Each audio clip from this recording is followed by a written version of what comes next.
Il est temps de passer du sport à notre avant-match, le fameux avant-match. Bon, aujourd'hui, c'est moi qui le présente du coup. Les Verts vont rencontrer Rodez, vont se déplacer en terre ruténoise samedi à 19h au stade Paul Lignon pour la 33e journée de Ligue 2. Match piège, je continuerai de le dire toute l'émission, pour moi c'est le match piège. Et en tout cas, il va jouer sous le sifflet de Guillaume Paradis. Albert, tu as Oui, un petit historique à nous dire, nous développer. Dis-nous tout. oui, effectivement. Alors effectivement, vous avez raison, ça peut pas être un historique vraiment très important dans la mesure où les 2 clubs, Rodez et l'AS Saint-Étienne, ne sont affrontés que 3 fois dans toute leur histoire, alors que Rodez a été créé en 1929, donc est même plus vieux que l'AS Saint-Étienne, qui va fêter ses 90 ans là. Mais le Rodez a essentiellement évolué dans des divisions inférieures. Elle ne compte d'ailleurs que 7 saisons en D2 ou en L2 en 1990-1993 et entre 2019 et aujourd'hui. C'est un club qui s'est surtout illustré en Coupe de France en fait. Elle compte une demi-finale en 1991 contre Marseille, perdu 4-1, et 2 quarts de finale contre Rennes en 2009, perdu 2-0, et ce quart de finale cette année, on est bien placé pour le savoir, hein, contre Toulouse où ils ont pris 6-1.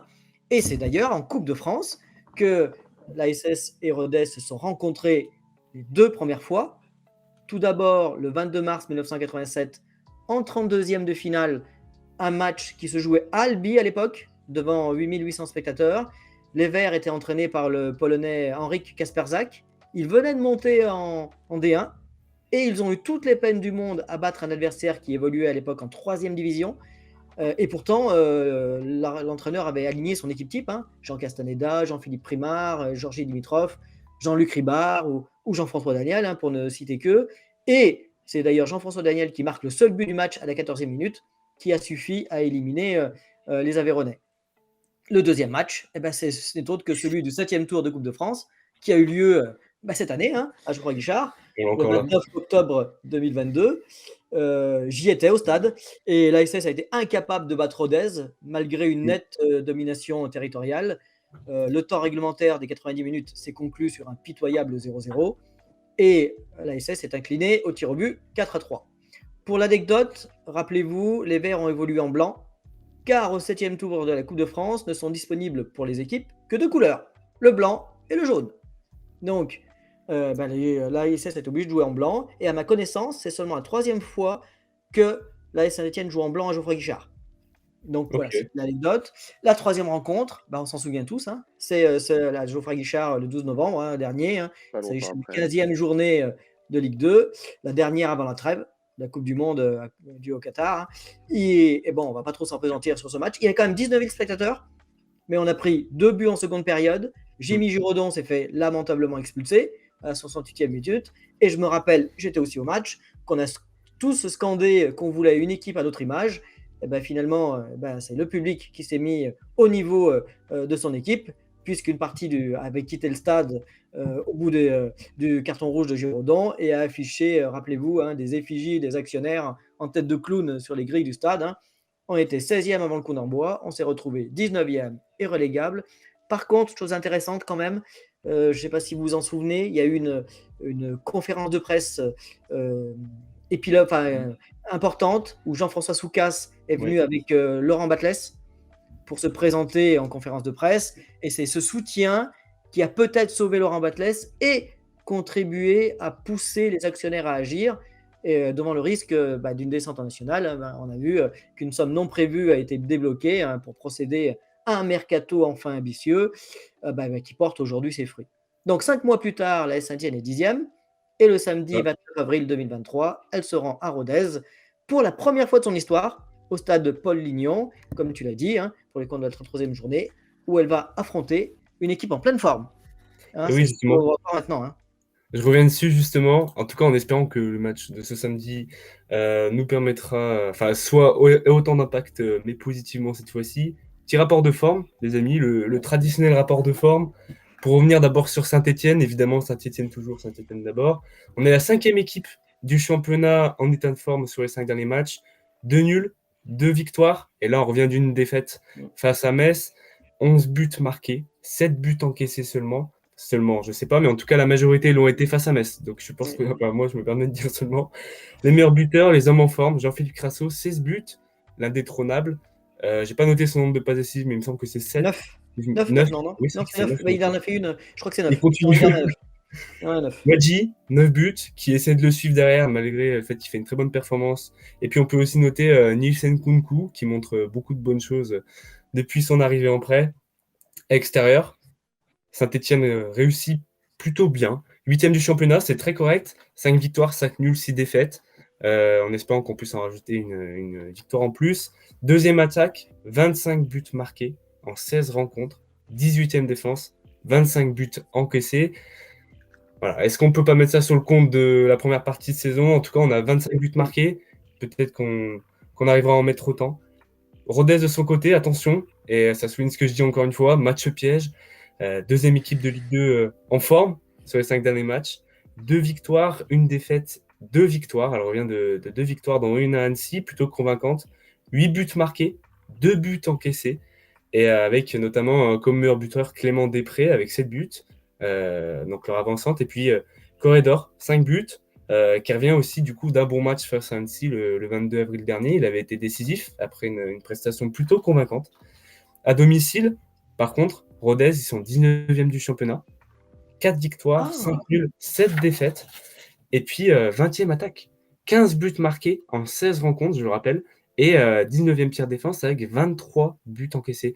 Donc voilà, donc ça va pas être facile. On fait face à une équipe en forme qui a du mal dans ses terres. Est-ce qu'on n'est pas sur un match piège Oui, complètement. Nathan, qu'est-ce que t'en dis rapidement en 5 minutes? Comment est-ce que tu vois ce match? Est-ce que tu as peur? Est-ce que tu es confiant? C'est le rebond impératif. Faut vite se sauver. Et faut vite se sauver, comme on en parlait début janvier, face à nos concurrents directs surtout. Faut essayer d'embêter le haut du tableau, mais il faut surtout enterrer ceux qui sont derrière nous. On a fait une erreur, mais ça arrive. Faut pas se croire. Faut pas se croire à la meilleure place possible. Le chemin est encore long. Faut essayer de se mettre faut essayer de se mettre. Faut essayer de plus être relégable, de vraiment se maintenir le plus rapidement possible. C'est ça. Et ça passe directement par une réaction. De toute façon, je pense que c'est ce que le coach va dire dans sa préparation tout au long de la semaine là, et puis même samedi avant le match. Faut se mettre directement dans les conditions et rapidement sortir la tête de l'eau. Mais je le sens bien. Pour le coup, je le sens bien. Ouais, plutôt confiant. Alors, t'as pas peur de faire face à une équipe en forme? Toujours, mais tu vois, les équipes en forme, pour moi, ça veut tout rien dire. Il y a plein de matchs, on se dit jamais on va les gagner, ceux-là, jamais on va les perdre. Une équipe en forme, c'est une équipe qui est au-desut de toi de manière constante. C'est une équipe qui fait 3 bons matchs, bah ouais, mais peut-être que face à cette équipe-là, l'équipe en face a fait un match pitoyable pour le coup. Tu as plein de facteurs aussi différents. Faut pas se voir trop beau, parce que dans tous les cas, on l'est pas là pour le moment. On sort d'un vieux match contre Metz, mais il faut pas se dire ils sont en forme, on va chez eux. Est-ce que on va jouer le nul? Non. Maintenant, on a montré nos qualités. Il faut savoir rebondir. Si c'est un groupe professionnel qui a su grandir tout au long de la saison et surtout sur ces derniers matchs, faut se dire on se doit de faire ça. Après, le scénario, on verra ce que ça donne. Est-ce que toi, Melvin, tu as peur du piège ruténois? On nous parle de piège dans le chat. On dit attention, cette équipe de Rodez qui est en forme, qui peut nous piéger. Est-ce que toi, tu crois à un piège un petit peu? Y aller tranquillement? Un piège, je pense que c'est un mot qui est peut-être assez fort. Ça va être un match dur, mais je pense que il faut pas non plus rester focus sur cette défaite de Metz. On veut un rebond, on veut une réaction, une vraie réaction. Et moi, je pense que c'est pas un match où tu dois avoir peur de l'adversaire. Tu as montré tes qualités depuis 10 matchs. Tu as fait quand même 10 matchs sans défaite. Faut pas l'oublier. C'est pas parce que tu as perdu contre Metz que tu as tout perdu. Tu sais jouer au football, tu as tes qualités. Maintenant, je pense que face à une équipe de Rodez qui reste quand même solide, mais je pense que l'ASS est capable de la faire déjouer et de montrer tout son potentiel et de gagner. Oui, c'est clair que Albert. pour moi, Ouais. c'est un match dangereux, mais ça reste un match. Voilà. Albert, confiance On peut toi gagner. aussi de ton côté? Vraiment, Ah non, franchement, non. attention. Il faut surtout pas prendre Rodez de haut. Rodez, c'est 6 victoires sur les 7 derniers matchs. Ouais. Donc, c'est pas le fruit du hasard. Non, on peut dire qu'on peut gagner de manière contre le cours du jeu, mais quand on a 6 victoires sur 7 derniers matchs, ça veut dire que c'est vraiment une équipe en forme. Et ce sera là, donc je ne veux pas dire que c'est défaite assurée, bien au contraire, parce que comme le titre le dit, hein, une réaction est attendue. Nathan a tout à fait raison, c'est un concurrent direct, et que donc on doit le mettre le plus loin possible pour s'assurer notre maintien, sachant qu'on a 42 points, donc un maintien à 45, il est acquis, donc il manque 2 points à mon sens pour être sûr, donc il faut les acquérir au plus vite. Là, Nathan a raison, et pourquoi pas à Rodez. Mais Rodez, ce n'est pas à sa place sur les 7 derniers matchs, c'est clair. Donc on ne va pas affronter une équipe qui joue c'est une équipe qui joue le maintien, mais sur les 7 derniers matchs, c'est pas une équipe version maintien. Donc, c'est pas un match que l'on va. J'espère qu'on va le dominer, mais non, il faut pas le prendre de haut. Et justement, là où vas-y, Nathan. J'allais juste dire là où je suis pas d'accord avec le titre, c'est match piège. Je suis entièrement d'accord avec ce que tu viens de dire, mais match piège, ça signifie. Enfin, ça laisse penser que. Vas-y. Autant pour moi, le chat, le live est tout petit sur ma gauche. Match piège, par contre, ça signifie que tu ne prépares pas ton match. Et je pense que si les résultats sont là depuis la fin de la Coupe du Monde, c'est parce que aussi tu as changé des choses sur le terrain, tu as changé des choses dans ton vestiaire et tu as changé des choses dans ta tête aussi. On a arrêté de croire que parce qu'on était l'AS Saint-Etienne, on allait tout réussir, etc. Parce qu'on a vu que sur la première partie de saison, c'était faux. On est une équipe qui a été à notre juste place à chaque match de l'année, en fonction de nos résultats. Match piège, c'est ça, pour moi, ça signifie on va y aller en se disant on a gagné 10 matchs sur 11, enfin on n'a pas perdu 10 matchs sur 11 dernièrement, on est au-dessus d'eux, on va réussir. Non, et je pense que dans la préparation, c'est aussi quelque chose qui joue chaque semaine, et pour moi, on ne se fera pas piéger à ce niveau-là. Si on fait un contre-résultat, c'est sur le niveau ou sur le fait de passer à côté de son match, mais pas d'être trop confiant. Pour moi, il n'y a plus d'ultra confiance, ça n'existe plus, ou alors ce serait vraiment complètement dommage et débile.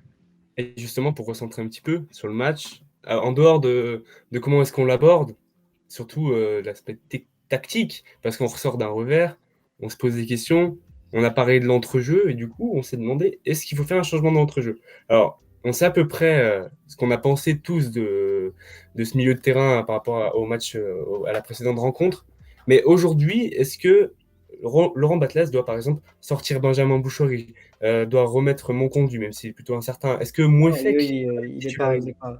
Donc Monconduit, c'est niet, puisqu'il n'a pas repris l'entraînement collectif. Alors il y a 3 éléments qui permettraient de pouvoir se dire que à Rodez, on a toutes nos chances. Premier élément, on n'en a pas parlé contre Metz, mais moi ça m'a fait bondir, c'est que contre Metz, on n'a eu que 5 jours pour préparer ce match, alors que Metz a eu 48 heures de plus de repos. Ça, je pense que ça a un peu joué quand même. Et là, on sera plus désavantagé de ce côté-là, contre Rodez en tout cas. Deuxièmement, je voulais redire sur le fait que Apia, normalement, devrait revenir dans l'équipe.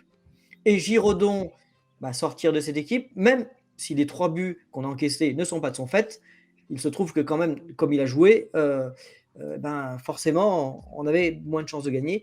Et la troisième chose, c'est effectivement, le milieu de terrain doit se remettre en cause.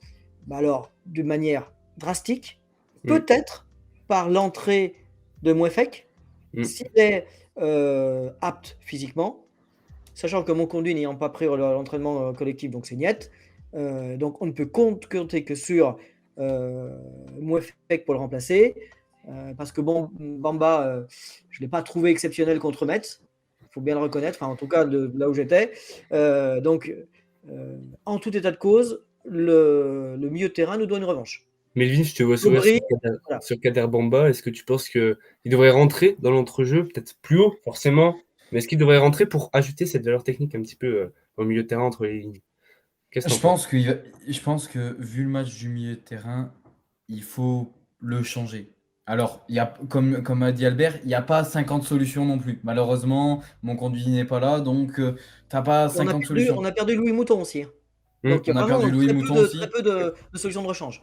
On a moins de choix, mais je pense que oui, il va falloir changer. Peut-être voilà, Fomba le remettre sur le banc, mettre Mouefek à sa place, jouer avec Bouchoirie. Et oui, pourquoi pas remettre cette valeur technique de Kader Bamba face à une équipe de Rodez où on va toucher le ballon, on va être les maîtres du ballon, on va vouloir en tout cas être les maîtres du ballon. Je ne sais Ouais. pas si on l'aura, mais on va vouloir le faire.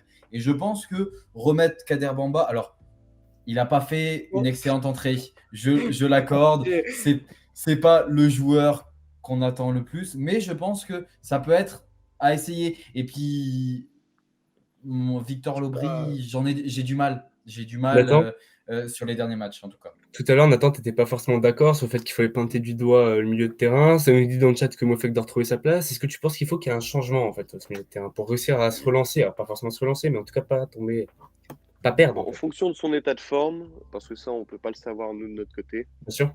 mais en fonction de son Oui, état c'est de vrai. forme, s'il est 100% apte, oui. S'il est à 50% ou qu'il se sent pas, ou qu'on peut prendre un risque vraiment qu'il rechute, je serais pas dans un match comme ça qui va être beaucoup disputé sur les duels, etc. Je sens. Non, mais moi, oui, s'il est apte à 100%, j'aimerais beaucoup voir un milieu de terrain, Bouchoirie, Mouefek et derrière Fomba.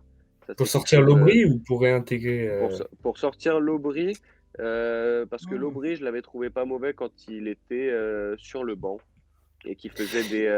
Non, non, mais dans le sens, je trouve Oui, oui, oui. ses entrées en jeu On avait intéressantes. bien compris. Je comprends ce que tu veux dire, et tu as Euh, raison.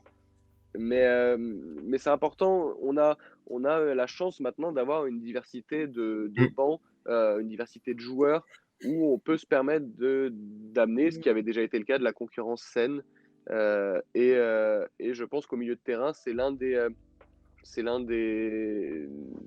c'est l'endroit où on peut le plus euh, s'ajuster de match en match, alors, en fonction des blessures évidemment, parce que mon conduit avant qu'il se blesse était sur de bons matchs, mais ouais, franchement, retrouver Mouefek, s'il a le même niveau de jeu qu'avant sa blessure, associé à Bouchoirie avec derrière en couverture Fomba, je pense que ça peut être le plus intéressant face à Rodez.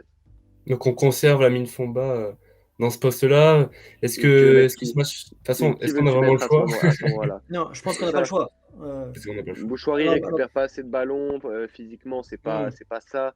À ce moment-là, il faut faire des choix et c'est pas un choix à contre-cœur de laisser Fomba. C'est un jeune joueur qui a été bon, qui s'adapte à sa nouvelle équipe, qui sort pour moi de bonnes prestations, un petit peu inconstant, mais pour le moment, il y a de belles choses et si on le punit parce que pour moi, pour le coup, lui, ça serait plus une punition. Si on l'enlève du 11, ça ne le laissera pas en confiance.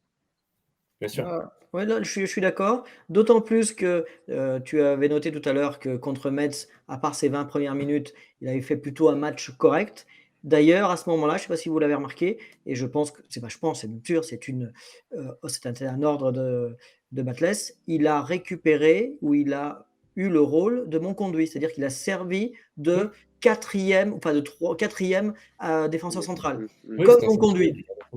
Comme mon conduit. Non, il a joué même plus bas. Enfin, en tout cas, non, il était première rampe de lancement, mais dès que Metz avait perdu le ballon, il l'a refait jouer plus bas au niveau de Giraudon. Et simplement, ça n'a pas trop mal fonctionné puisqu'on n'a plus de but depuis. Et Donc, est-ce ça que veut tu dire penses que oui. qu'on a besoin de le remettre justement pour Rodez? Est-ce que tu penses que c'est nécessaire d'avoir ce Fomba-là, en fait, ce défenseur, Alors, pas ce quasi-défenseur milieu de à terrain sentinelle? voir si Apia revient. A priori, oui, puisqu'il a, semble-t-il, récupéré, il Donc, a intégré l'entraînement collectif. c'est Donc, s'il mercredi. revient, bah, peut-être qu'il n'y aura pas besoin d'avoir cette configuration. Encore que cette configuration, hein, mon conduit, quand il jouait, c'était avec en Briançon, hein, et on les met bien dans ce registre-là. Donc oui, non. Moi, je pense que voilà, je pense que comme le dit Nathan, d'abord, on n'a pas de solution de rechange. Mon conduit blessé, Mouton blessé, donc on n'a pas de solution de rechange à son poste. Donc ça, c'est clair. Et deuxièmement, il ne mériterait pas une punition aussi radicale. Il a perdu un ballon, certes, impardonnable, mais à mon sens, il ne mérite pas une punition aussi radicale. Lui, il doit se remettre en question, certes, encore qu'il l'a prouvé sur la deuxième partie du match. Non, c'est surtout Bouchoirie et Lobry qui doivent élever leur niveau de jeu parce que eux, sur tout le match, n'ont pas été au niveau contre Metz. Alors, je tiens juste à préciser pour nos auditeurs qui écoutent notre émission en rediffusion, parce qu'elle est rediffusée sur YouTube. À l'heure d'aujourd'hui, on a des incertitudes concernant certains joueurs. Mon conduit, Apia, qui a réintégré son groupe, à voir les évolutions sur la semaine. Melvin, qu'est-ce que tu penses, toi, de Lamine Fomba? Est-ce que tu penses que le mettre de côté, ça serait le punir? Bouchoirie aussi, est-ce que tu penses qu'il ne faudrait pas leur placer peut-être en concurrence, comme il l'est sorti en cours de match? Est-ce que tu penses qu'il Batles a le choix? En écoutant mes compères et ils m'ont fait voir des choses. Oui, c'est vrai qu'en fait, peut-être que Fomba devrait plus rester parce que c'est Bouchoirie ne fera pas ce poste-là. Et peut-être, oui, plus pas sanctionner, mais plus essayer de virer ou Lobry ou Bouchoirie pour faire un changement un peu, pas drastique, mais bouger les choses, quoi. Faire comprendre que les places sont pas acquises et qu'il va falloir montrer un meilleur niveau pour rester dans le 11 titulaire jusqu'à la fin de la saison, quoi. Je pense que c'est le mieux. Bah écoutez, très bien les amis, merci beaucoup. Prochaine étape, c'est l'instant magique, l'instant Madame Irma, comme dirait un certain, l'instant boule de cristal. Nostradamus aussi, c'est l'instant pronostic, l'instant où on aime bien se moquer des autres la semaine d'après parce qu'on est très mauvais là-dedans. Nathan, j'espère que tu es bon. Quel est ton pronostic pour Rodez? Je vais nous porter l'œil, moi. Allez, réaction obligatoire, je reste là-dessus, même si ça va être compliqué, 0-2. J'hésitais entre un but à 2 et 0-2. Et on donne les buteurs chez on donne la les lucarne buteurs. verte, on donne les buteurs. Non, on n'a peur de rien, nous. On va jusqu'au bout. Il les donner pour pas te mouiller, moi, faut parier à ta place. Mais... Allez, Wadji Kafarou. Wadji Kafarou. Oh, Melvin, qu'est-ce que t'en penses, toi? Écoute, ton buteur, peut-être? Moi, ça sera comme à mon habitude et je vais suivre sur le score. Ça sera un 0-2 et ça sera bon. Saut buteur, voilà, c'est la spéciale depuis un petit moment. Je l'attends et elle arrivera un jour, je l'espère. Allez, soyons fous. Mouefek, si titulaire, Mouefek. Vous êtes plusieurs à nous annoncer Wadji. Là, on a le Boucher District qui nous a mis 2-2, Wadji et Nkunku. Donc voilà, pareil. Albert, est-ce que tu es d'accord? Alors, 2-0 m'aurait bien intéressé aussi. Pris 2 fois, donc on va essayer d'être un peu plus. Donc, victoire des Verts, là aussi, réaction attendue. Allez, 3-1. 3-1, avec des buts de Crasso qui nous doit une revanche. Et ou Lobry ou Bouchoirie, parce que voilà, ces joueurs nous doivent une revanche et je pense qu'ils vont partir là-bas le couteau entre les dents, enfin j'espère. Donc voilà, allez, Bouchoirie, Lobry, Crasso. Moi je vais partir sur un bon vieux 3-1 ou un 3-0 parce que ils encaissent, on marque, pourquoi pas. Après en termes de buteur, je veux bien Wadji prendre sa revanche parce que c'est vrai qu'il est vraiment passé à côté. Crasso, forcément, et puis Nkunku, je prends pas de risque, je pense. Mais ici, il faut pas prendre de risque. On n'en a pas, c'est vrai, tu as raison, on n'en a pas parlé, mais Wadji rate quand même une occasion immanquable, que je considère immanquable contre Metz. Hein. Les épaules. Espérons qu'il se rattrape. Voilà, et là, il y avait 2-0, ça aurait fait 2-1. Donc, c'est plus le même match aussi. Hein. Alors, mais les épaules.